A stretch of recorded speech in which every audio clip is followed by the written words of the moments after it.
Hello friends, আজকে আমি আবার চলে এসেছি নতুন একটা ভিডিও নিয়ে। তো ভিডিওটি হচ্ছে তেল বানাবো। তো মাথাতে মানে এত পরিমাণ চুল ঝরা মানে বন্ধই হচ্ছে না। তো তার জন্য আমি এই তেলটি ঘরে বানিয়ে নিচ্ছি।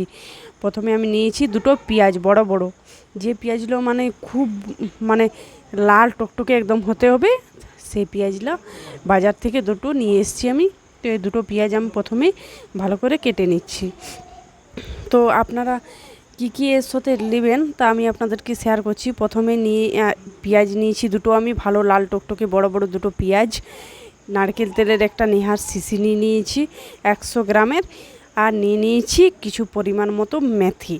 তো মেথিগুলো আমি বাইরে রেখে নিয়েছি। একটা পেঁয়াজ আর একটার থেকে আর একটা আধা করে আমি পেঁয়াজলা কেটে নিয়েছি। তারপর আমি পেঁয়াজলা হাতে করে একটু ছাড়িয়ে নিচ্ছি, যাতে আর একটু ছোটো ছোটো হয়ে যায়। তো পেঁয়াজলা আমি কেটে নেওয়ার পর পেঁয়াজলা ছাড়িয়ে নিচ্ছি এবার। তো পেঁয়াজলা আমার ছাড়া হয়ে গেছে। তো এবার আমি তেলটি বানিয়ে নেব। তো আপনারা পুরো ভিডিওটি দেখুন এবং ঘরে এটি বানাবেন।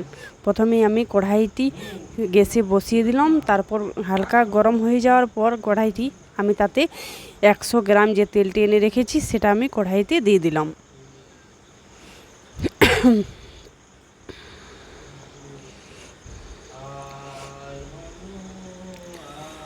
তো আপনারা এইভাবে তেল বানালে মানে চুল ঝরা কমে যাবে আপনাদের, এটা আমি একদম গ্যারেন্টি দিচ্ছি আপনাদেরকে। তো তারপর আমি পেঁয়াজলা হালকা তেলটা গরম হয়ে যাওয়ার পর আমি পেঁয়াজলা এবার দিয়ে দিচ্ছি গ্যাসে তেলটাতে। তো পেঁয়াজলা আমি ধীরে ধীরে ভেজে নেব, যতক্ষণ না পর্যন্ত পেঁয়াজটা পুরো তেলটার সাথে মিশে যায়। পেঁয়াজটা যখন একদম পুরো লাল টকটকে হয়ে যাবে তখন আমি এটার সাথে দিয়ে দেবো মেথি। তো আপনারা দেখতেই থাকুন আমি পেঁয়াজটি আস্তে আস্তে কীভাবে ভেজে নিচ্ছি। তো আপনারাও 5 থেকে 10 মিনিট যত টাইম লাগবে আপনারা তত টাইম ধরেই পেঁয়াজটি হালকা হালকা করে ভেজে নেবেন। তো আমি পেঁয়াজটা আমার লাল হয়ে গেছে, ভেজে নেওয়া হয়ে গেছে। এবার আমি এটা দিয়ে দিচ্ছি মেথি।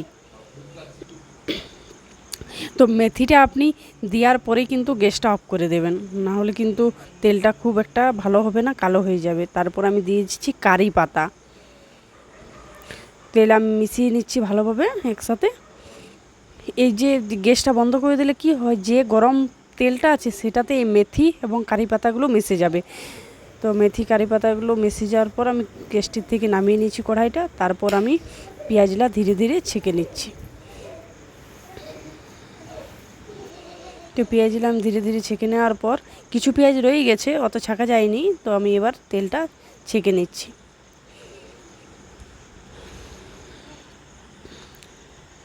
তো তেলটা আমার পুরো ছেঁকে নেওয়া হয়ে গেছে। তো আপনারা দেখতেই পাচ্ছেন আমার তেলটি পুরো তৈরি হয়ে গেছে। তো আমার তেল কমপ্লিট।